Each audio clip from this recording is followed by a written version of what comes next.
26번째 강의 언약에 대한 것인데요. 하나님께서 아브라함에게 이 땅을 너의 소유가 되게 하겠다라고 하셨습니다.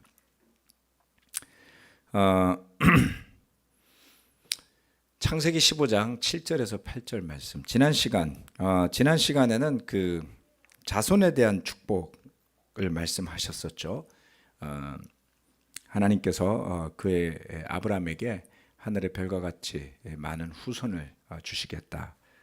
너의 몸을 통해서 나올 후손이다라는 말씀을 해주셨고요. 그 다음에 뒤이어서 7절로부터 8절 말씀을 보면 하나님이 아브라함에게 이렇게 말씀을 하십니다. 하나님이 아브라함에게 말씀하셨다. 나는 주다. 너에게 이 땅을 주어서 너의 소유가 되게 하려고 너를 바벨로니아의 우르에서 이끌어 내었다. 아브라함이 여쭈었다. 주, 나의 하나님, 우리가 그 땅을 차지하게 될 것을 제가 어떻게 알 수 있습니까? 아브라함은 하나님이 자신의 방패요, 상급, 보상이다라는 것, 그리고 하나님께서 그에게 말씀하신 아브라함의 몸에서 태어날 수많은 자손에 대한 말씀을 하셨을 때 아브라함이 그것을 믿었고 하나님께서는 그것을 의로 여기셨다라고 하셨는데, 그게 뒤이어서 오늘은 아브라함이 받을 땅에 대한 이야기입니다. 우리 대한민국 사람들 땅 되게 좋아하죠. 예. 하나님께서 너에게 이 땅을 주어서 너의 소유가 되게 하려고 너를 우르에서 이끌어낸 것이다, 이렇게 말씀하셨어요. 이 땅이라고 하는 것은 아브라함이 지금 살고 있는 그 가나안 땅을 말씀하신 것이었는데요. 그때 아브라함은 이렇게 묻습니다. 그게 가능한 겁니까? 라는 느낌을 주는, 제가 그 땅을 차지한다는 것을 어떻게 알 수 있습니까? 라고 물어봅니다. 사실 자손을, 그 나이에 자손을 많이 낳게 될 것이다, 수많은 자손을 너는 보게 될 것이다 라고 말씀하신 것도 믿기가 쉬운 것은 아니었습니다. 그런데 하나님께서 그렇게 해주신다니 좋은 일이고 그것을 받아들이고 믿었다, 이렇게 생각할 수 있는데요. 그런데 그 땅을 차지하게 된다라는 것은 좀 더 어려워 보이는 일인 것 같습니다. 왜냐하면 이미 그 땅에는 가나안 사람들이 살고 있었고, 아브라함은 홀로 가족을 데리고 하란에서부터 이주해온 이방인이었죠. 혼자서 그 땅을 어떻게 차지할 수 있을까요? 만약 여러분이 아브라함과 같은 처지에 서 있는데 하나님께서 그 땅을 주신다고 한다면 그게 어떻게 가능하겠습니까? 어떻게 이것이 나의 땅이 될 수 있습니까? 라고 궁금해할 수 있다라고 저도 생각합니다. 그때 주님께서 아브라함에게 다음과 같이 말씀하세요. 첫 번째는 재물을 준비하다입니다. 창세기 15장 9절로부터 12절 말씀인데요.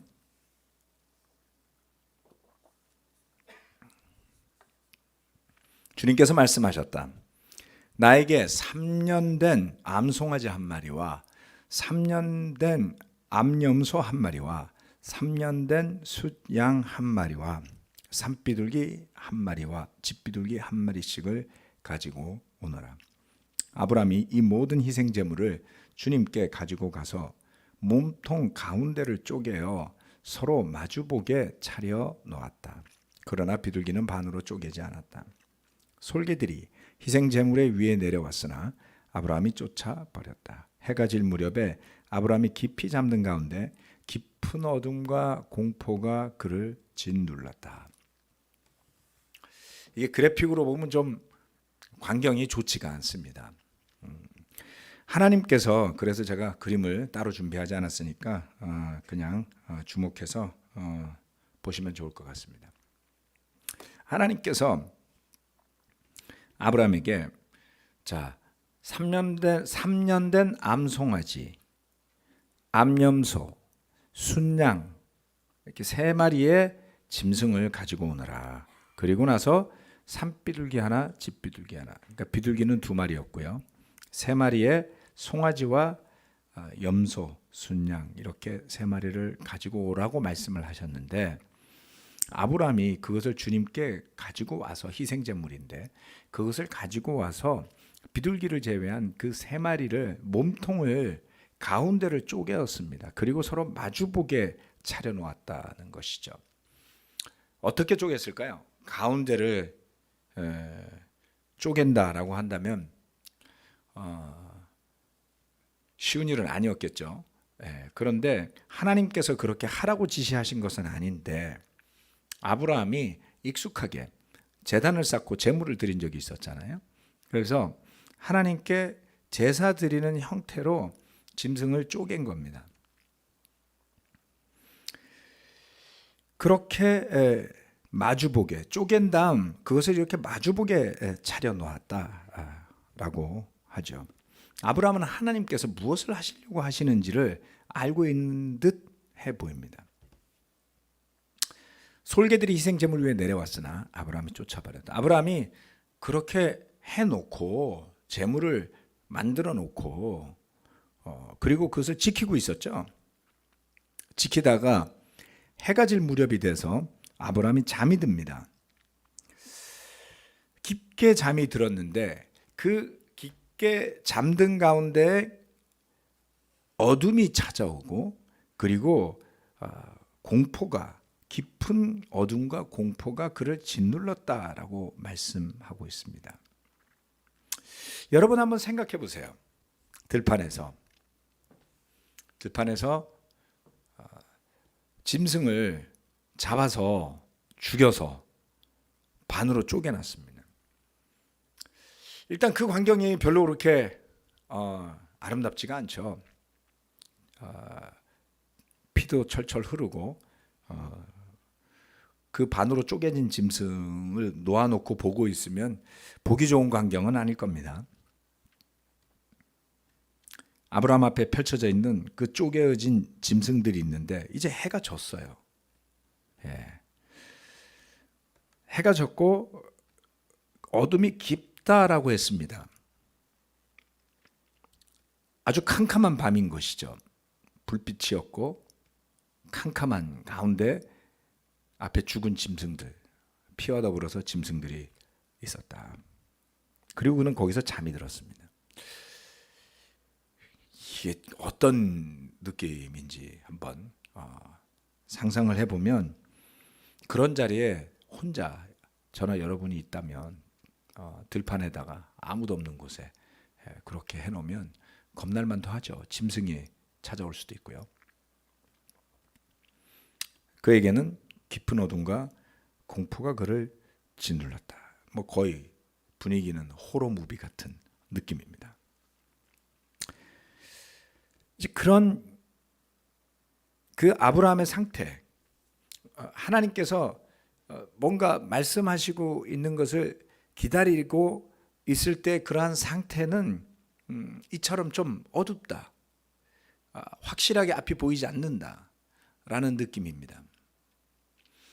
저와 여러분들은 늘 우리 앞길에 놓여 있는 하나님의 뜻을 그렇게 확실하게 보면서 갈 수 있습니까? 종종 그것은 불투명하지요. 뚜렷하게 보이지 않는 경우도 많습니다. 믿음이 있다고 그래서 모든 게 일이 술술술 풀리고 잘 된다.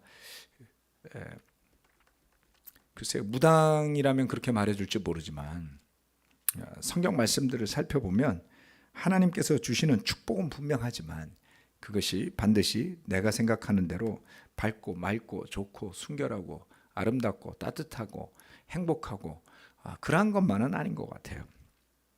뭔가 그를 짓누르고 있다. 그것은 분명 사탄의 어떤 힘 같은 그 아브라함과 하나님 사이를 가로막는 그런 느낌을 받는 존재가 있는 그런 뉘앙스를 풍기는 말씀드립니다. 이처럼 굉장히 상상하지 못한 어떤 그 광경과 상황이 준비되어진 상황 속에서 하나님께서 그 후손에 대한 예언을 주시는데요.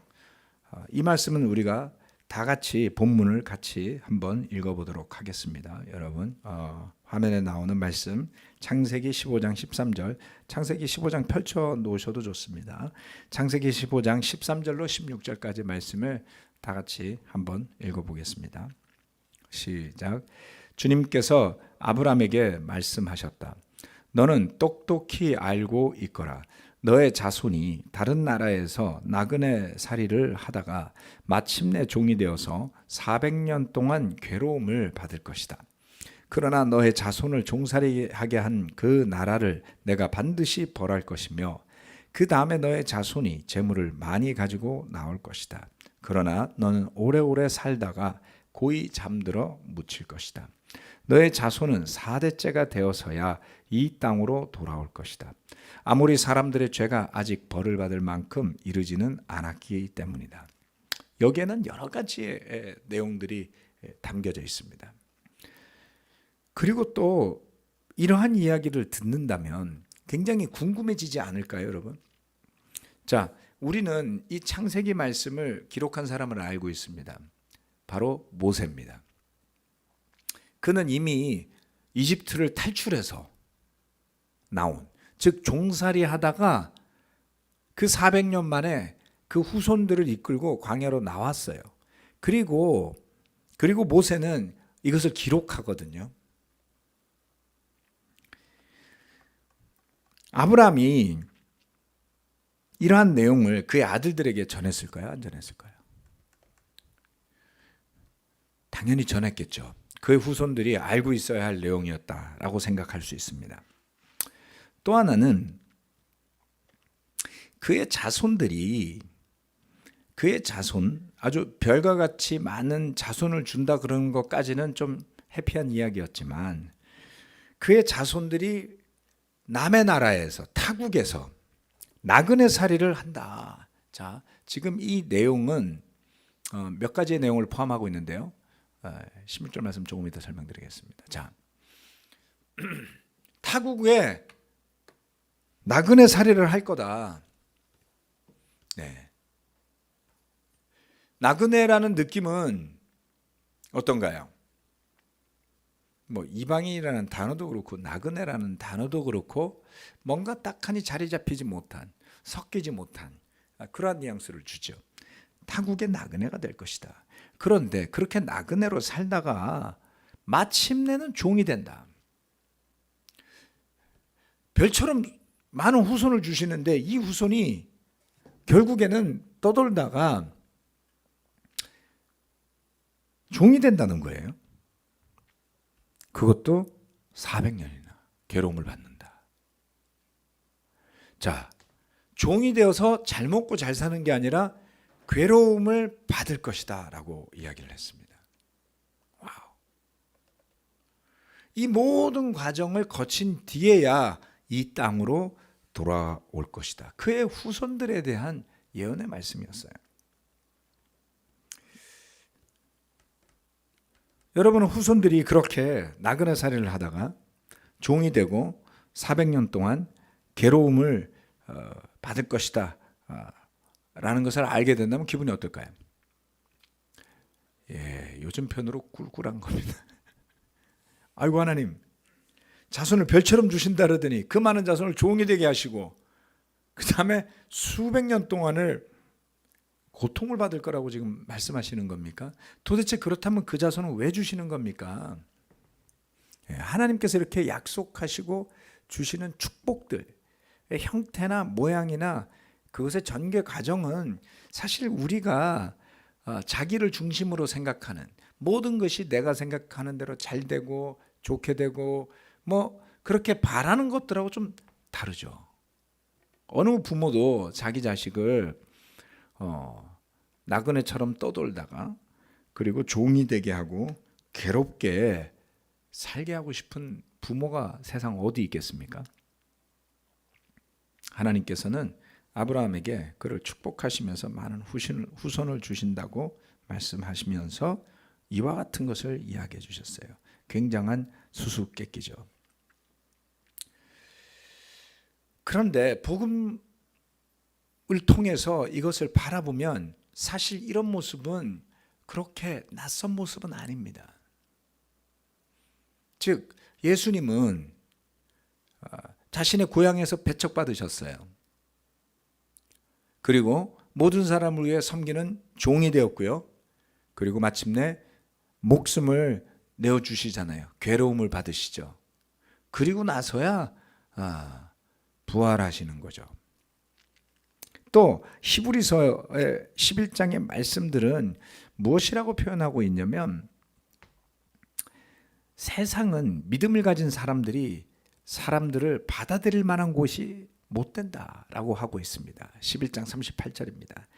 그래서 그들은 광야와 산과 동굴과 땅굴을 헤매며 다녔습니다.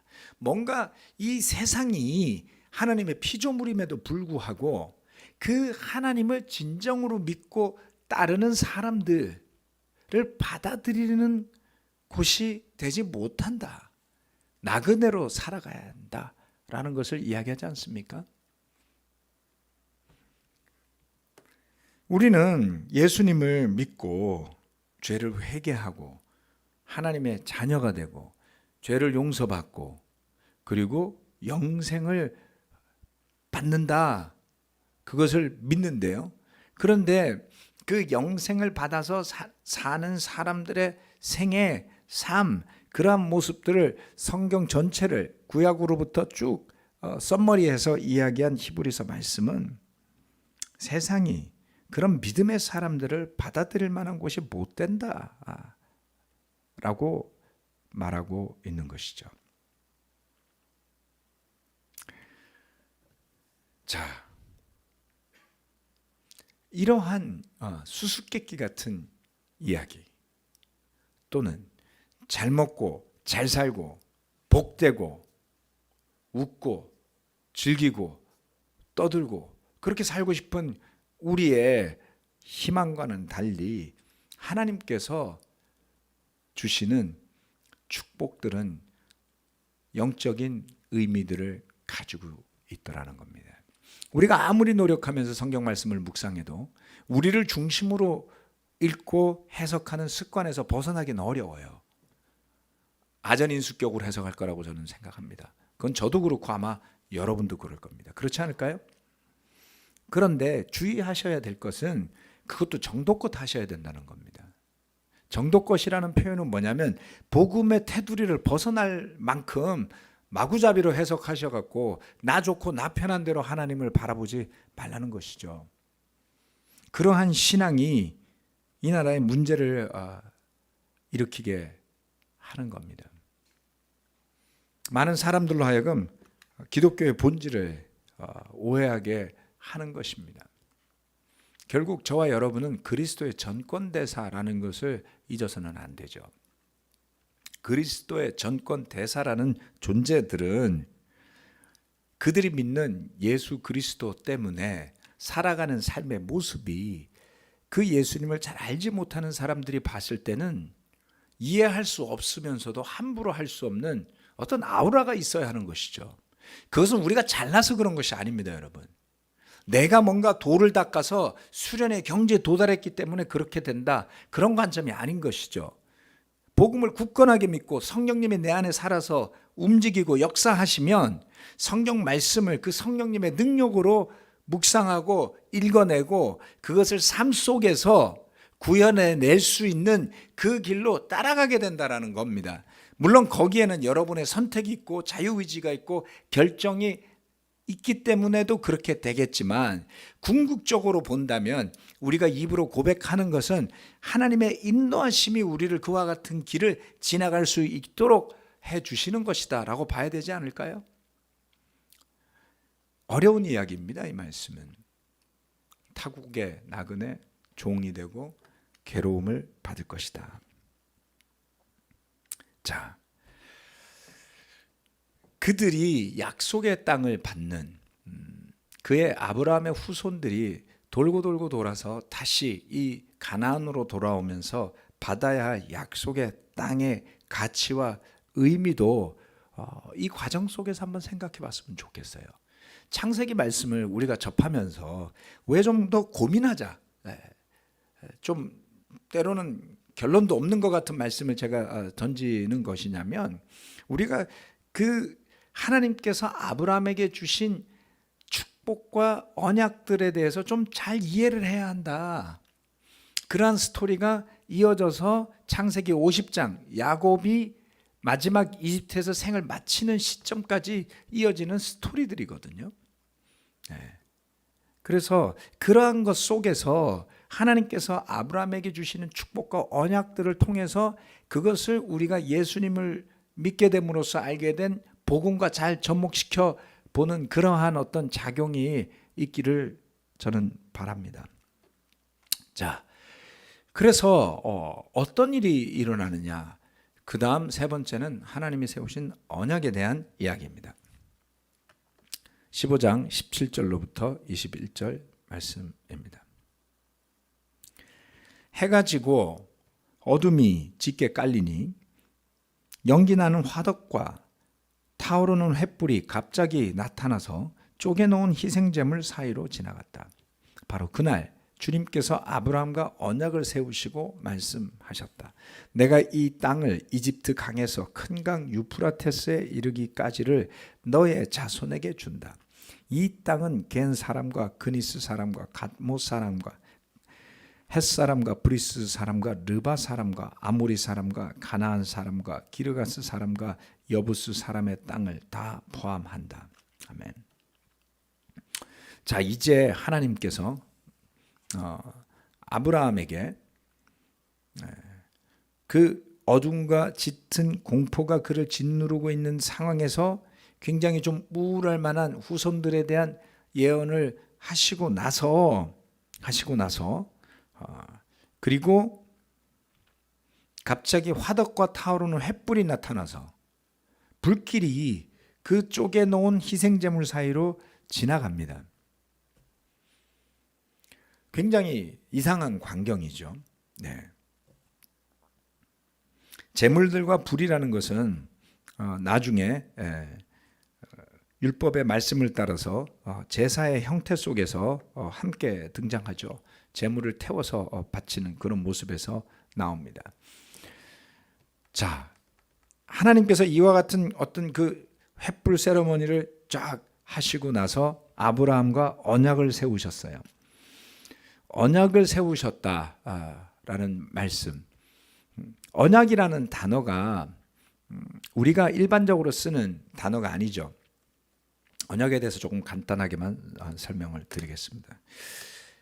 계약, 요즘은 우리는 약속, 계약 이런 단어를 많이 씁니다.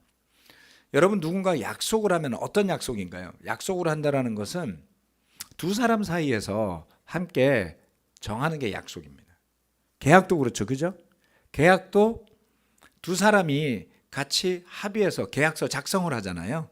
예, 요즘 이사 가시고 그러면 부동산 계약 하시잖아요. 전세 계약서 쓰시고 하고 그렇게 하시면 그 계약 조건이 마음에 안 들면 계약 안 하시는 거예요. 다시 말하면 계약서를 같이 만드는 겁니다. 우리가 알고 있는 계약이라는 개념은 같이 만드는 개념인데, 이 언약이라는 개념은 같이 만드는 게 아니에요. 일단 그게 가장 큰 차이입니다. 자, 예를 들어서 한 번 더 하나들 더 설명드리겠습니다. 그래서 언약이라고 하는 것은 카베넌트라고 나오는데요. 카베넌트, 영어로 카베넌트라고 부릅니다. 자, 언약이라고 하는 것은 주로 어떠한 관계냐면 하나님께서 인간에게 뭔가 약속을 하시는데 이 약속은 시혜성의 약속이에요. 뭔가를 베풀어주는 약속이란 말이에요.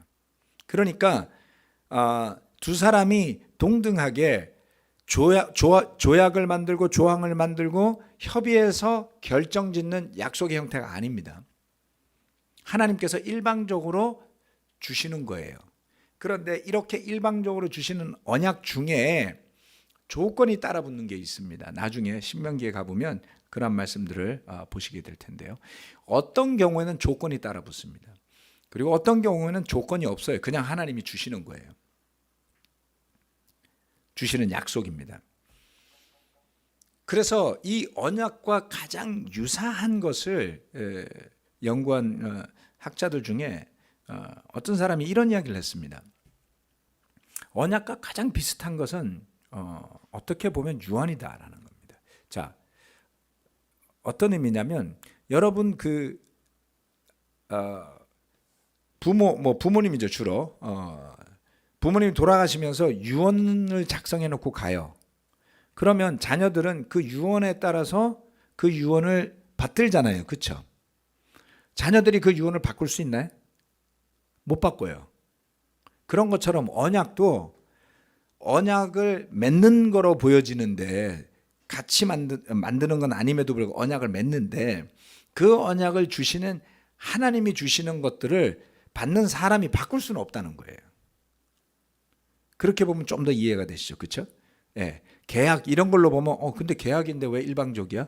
그럼 일방적 계약 이렇게 쓰던가 그렇게 생각할 수가 있는데 계약과 많이 다른 겁니다.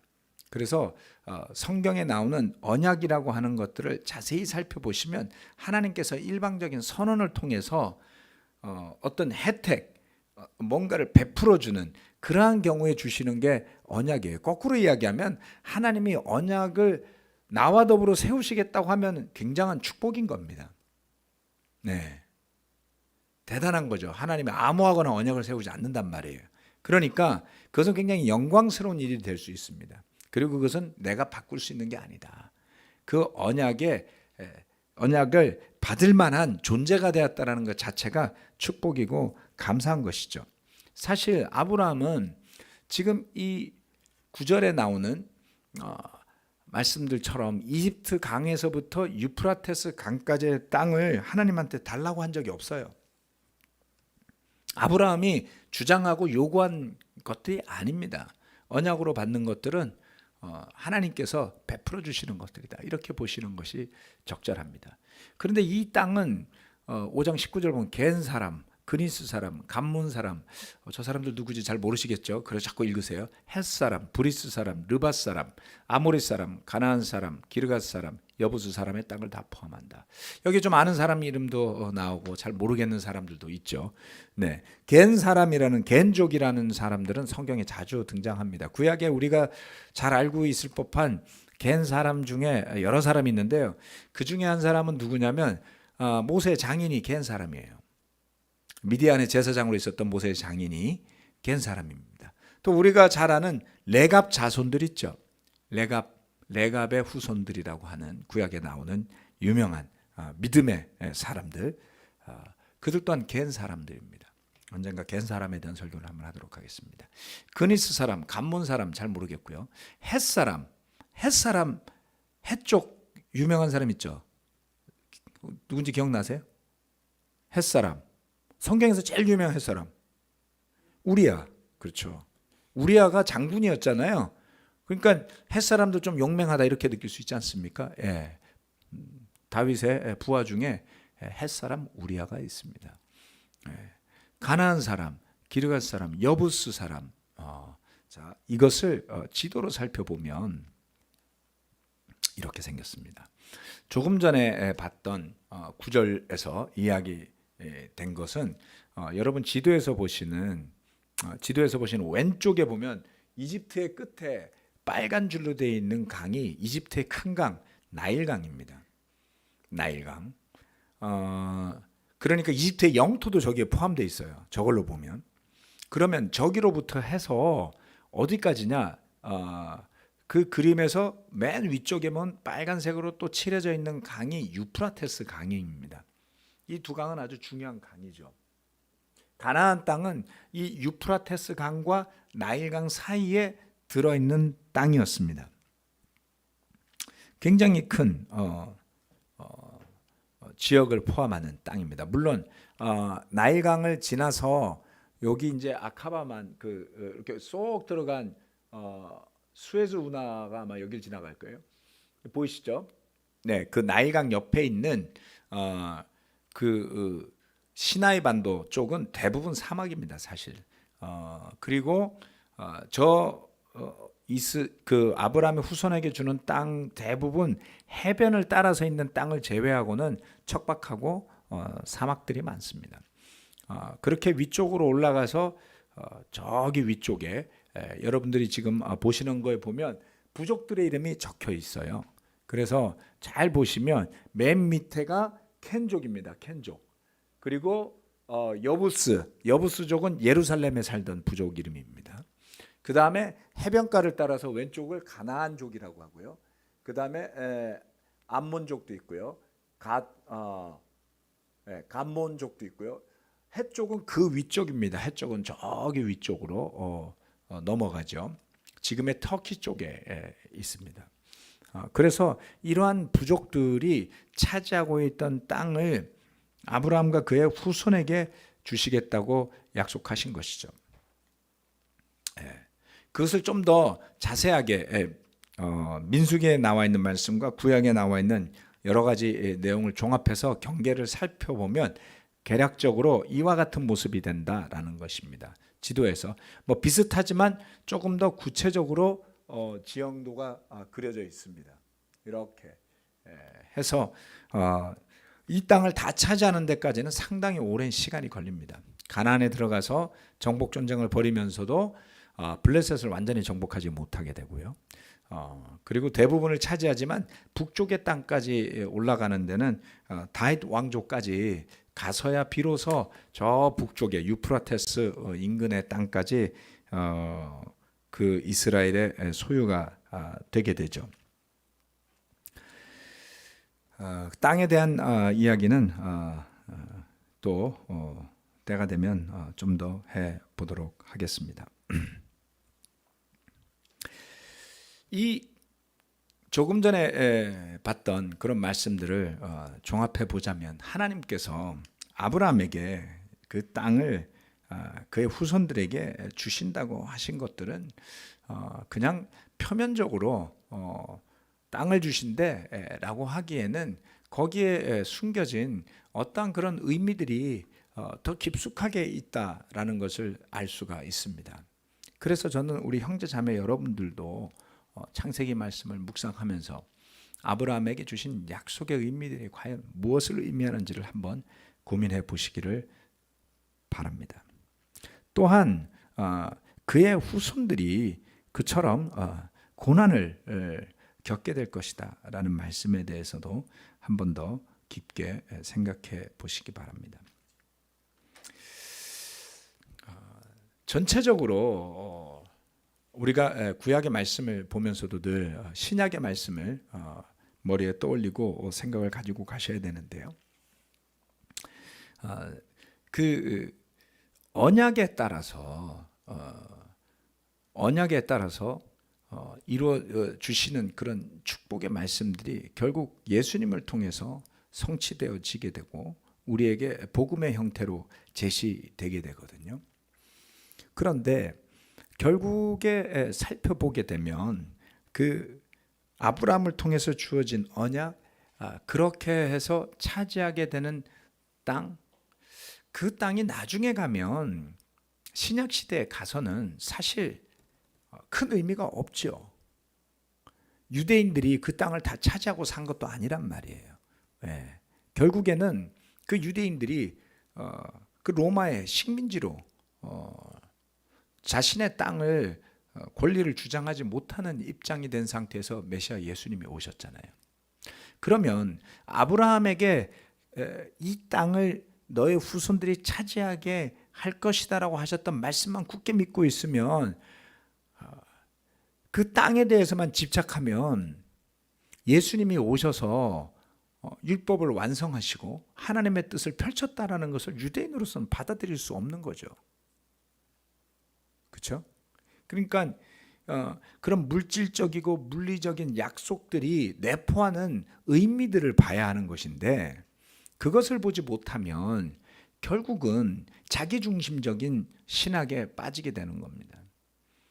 내가 중심이 돼서 해석하는 성경 말씀, 내가 좋아하는, 내가 원하는 대로 되어져야만 그것이 하나님의 축복이라고 단정 짓게 되는 것이죠.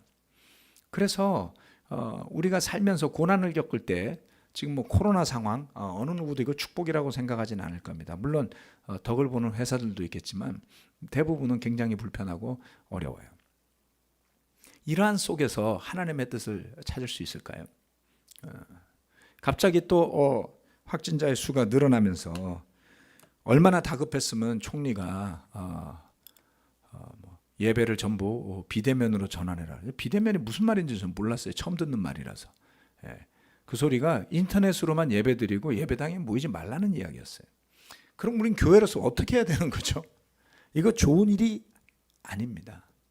그렇지만 그런 가운데도 하나님의 뜻이 살아있다는 것을 여러분 믿으십니까? 저와 여러분 또 이 교회를 향해서 우리가 물리적으로 내가 중심이 되어서 바라보는 교회의 모습 또는 유익이라고 생각하는 것과 달리 하나님께서 어떠한 상황이라 할지라도 모든 것을 주관하시는 하나님께서 주시고자 하는 그러한 의미를 살펴보려고 하는 신앙이 좀 필요하다라는 것입니다. 종종 저는 안타깝게도 하나님께서 이 땅을 너에게 준다라고 약속하셨을 때에 아브라함은 그것을 기쁘게 받아들였어요. 조건이 좋은 것은 아니죠. 그의 후손들이 고난도 받아야 되고 나그네로 살다가 돌아와서 이 땅을 차지하게 된다고 하는데 그게 어떤 방법으로 차지하게 될 건지까지는 아브라함은 몰랐을 거라는 겁니다. 하지만 그는 그것을 받아들였고 그의 후손들과 더불어서 그 가나안에서 최선을 다했고 그 땅에서 죽어서 묻히게 됩니다. 물론 앞으로도 아브라함의 이야기는 더 우리가 많이 보게 되겠지만 하지만 그러한 순간순간마다 그러한 내용에도 집중해야 되지만 그러한 것을 통해서 하나님께서 이루어 가시는 역사를 좀 살펴봤으면 하는 겁니다. 결국 궁극적으로 성경 말씀은 이 땅에 있는 것들을 통해서 펼치지만 이 땅은 모형에 불과한 것이다. 이스라엘 백성들에게 저 나일강에서부터 유프라테스까지의 어마어마한 땅을 그 아브라함의 후손 이스라엘에게 주시겠다고 약속하셨지만 정말 하나님이 주시고자 하는 땅은 그것을 넘어선 복음이 퍼져나갈 하나님의 나라에 대한 것이잖아요. 그렇죠? 마치 아브라함이라는 한 사람에게 그 땅이 어마어마한 땅이었고 그는 상상할 수 없는 자신의 힘으로 정복할 수 없는 거대한 땅이었겠죠. 그랬던 것처럼 저와 여러분에게 복음을 가지고 우리가 믿음을 가지고 간다면 소유해야 할 땅은 이 세상에 그러한 땅을 뛰어넘는 하나님이 주시고자 하는 약속과 관련된 것, 그리고 궁극적으로는 그것이 하늘나라의 모형에 불과한 하늘나라에서 우리에게 주시고자 하는 영원한 생명, 영생이라고 부르는 우리가 그 내용을 잘 알지 못하는 좋다고는 생각하지만 딱하니 꼬집어서 확실하게 확증적으로 알거나 체험하고 묘사하기 어려운 그 어떤 가치 속에 녹아 있다라는 것입니다. 제 설명이 조금 복잡했지만 쉽게 말씀드리자면 세상에 눈 받고 코 받고 살면 안 된다라는 겁니다. 이게 전부인 것처럼 생각하면서 일희일비하고 그렇게 살지 말아야 한다는 것입니다. 이 아브라함에게 하나님께서 이 땅을 너에게 준다라고 하신 그 말씀 속에 벌써 우리는 많은 궁금증을 가지게 되는 것이죠. 하나님의 선한 뜻도 알고 하나님이 아브라함을 축복하신다라는 그것도 알지만 그것이 저와 여러분의 사고의 한계, 이해의 한계를 뛰어넘는다 라는 것을 생각하시길 부탁드립니다. 하지만 그렇다 할지라도 우리는 그러한 하나님의 선하심을 믿고 굳건하게 우리의 믿음 가운데서 오늘도 한 발자국씩 앞으로 나아가는 우리 형제자매들이 되시기를 바라면서 말씀 마치고 기도하겠습니다.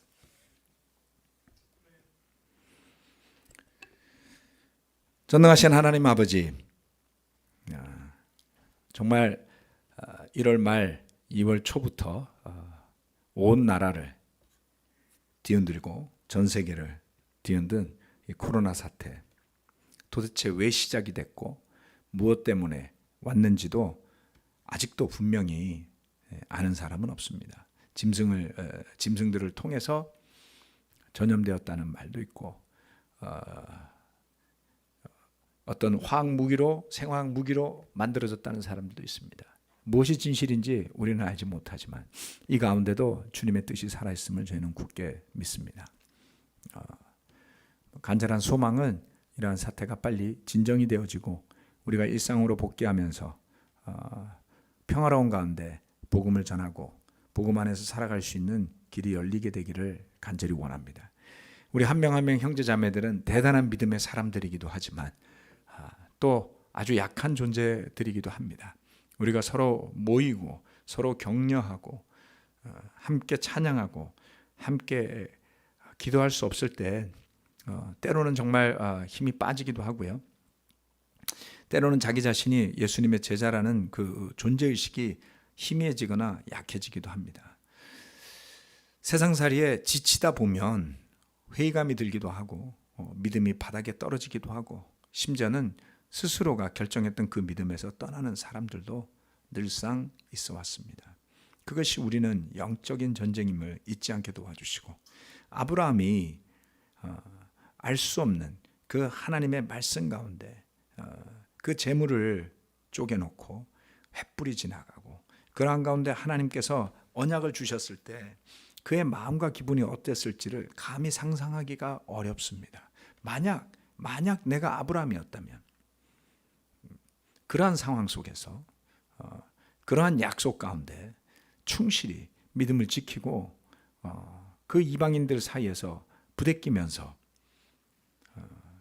자손을 낳고 그 자손들과 더불어 하나님 주신 언약을 되새기게 하고 그러한 하나님께 제사 드리게 하는 것을 가르치고 살아갈 수 있었을까라는 고민을 할 때가 있습니다. 주님, 이 대한민국 이 웬일인지 기독교에 대한 건강하지 않은 표현들, 생각들이 이제는 도를 넘어서고 있습니다. 물론 정신 차려야 할 기독교 지도자들도 많이 있지만 아버지 하나님 안타깝습니다. 아마도 농담처럼 기독교인이라서 죄송합니다라는 말을 해야 될지도 모르겠어요. 아버지 하나님, 우리에게 그런 세상적인 것들이 더 크게 보인다면 내가 예수님을 주님으로 믿고 성경 말씀을 진리로 삼고 살아가는 것을 기쁘게 여긴다라는 것을 자신 있게 고백할 수 있을까요? 우리 자녀들에게 그것을 자신 있게 가르치고 치열한 적자생존의 시대 속에서 우수한 성적을 내야 하고 좋은 학교에 진학해야 하고 성공해야 하고 하는 그런 전통적인 이 대한민국의 가치를 벗어나서 그리스도 예수를 주님으로 받아들이고 복음을 믿고 회개하고 제자가 되어라라는 말을 우리 자녀들에게 정말 강력하게 가르칠 수 있을까요? 또는 우리 주변의 사람들에게 나보다 더 성공하고 더 잘나고 좋은 것을 먹고 좋은 것을 누리고 좋은 집에 사는 사람들이 있다 할지라도 그들에게 당신도 나처럼 예수 그리스도를 주님으로 받아들여야 합니다 라고 자신 있게 말할 수 있는 걸까요? 그렇지 못하다면 뭔가 문제가 있습니다. 우리의 믿음을 돌아보게 하여 주시고 우리가 바라고 기대하는 것이 이 세상이 전부가 아니라는 것을 정말 분명하게 하여 주셔서 비록 세상적으로 보잘것없다 할지라도 주님께서 그처럼 보잘것없는 자들을 들어서 쓰신다고 하시지 않으셨습니까? 보잘것없고 힘없고 21세기 코로나가 유행하고 있는 대한민국 안에서는 기독교인들이 여러모로 혼란스러울지 모르는 상황이라 할지라도 그 복음의 능력을 믿고 주님께서 주시는 약속 가운데 굳건하게 분명하게 외칠 수 있는 기쁨으로 말할 수 있는 우리 형제자매들이 되도록 축복하여 주시고 위축되거나 또는 믿음에서 멀어지거나 세상적인 걱정 근심 속에 말라 죽어가는 것이 아니라 오히려 더 굳건해지고 더 교제를 열망하게 되며 하나님을 찬양하게 되기를 함께 모여 한 목소리로 한 마음으로 기쁜 마음으로 예배드릴 날을 기대하면서 이러한 시간을 믿음으로 이겨내 나가도록 지켜보호해 주시고 또 코로나의 감염에 노출되어 있는 보름간 격리하면서 기다리고 있는 우리 형제자매들도 기억하여 주시고 또 여러 병으로 고통받고 있는, 그래서 회복이 필요한 또는 수술이 필요한 분들도 있습니다. 특별히 우리 몽골에 있는 박종호 형제 아버님께서 고관절 골절이 되어서 연로한 나이에도 불구하고 수술을 하셔야 될 상황이고요. 또 우리 사랑하는 혜정이도 여전히 회복이 필요합니다.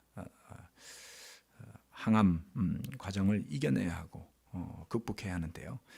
그들 위해 함께 해주시고, 또 제가 다 알지 못하지만 병으로 고통받는 형제자매들이 있음을 압니다. 하나님께서 함께 해주시고, 또는 코로나로 인해 경제적으로 어려워하는 형제자매들이 있다면 그들 마음속에도 위로를 더해주시고 힘을 더해주시고, 그럴수록 우리 형제자매들 힘을 합쳐서 함께 격려하고 도울 수 있게 되기를 간절히 원합니다.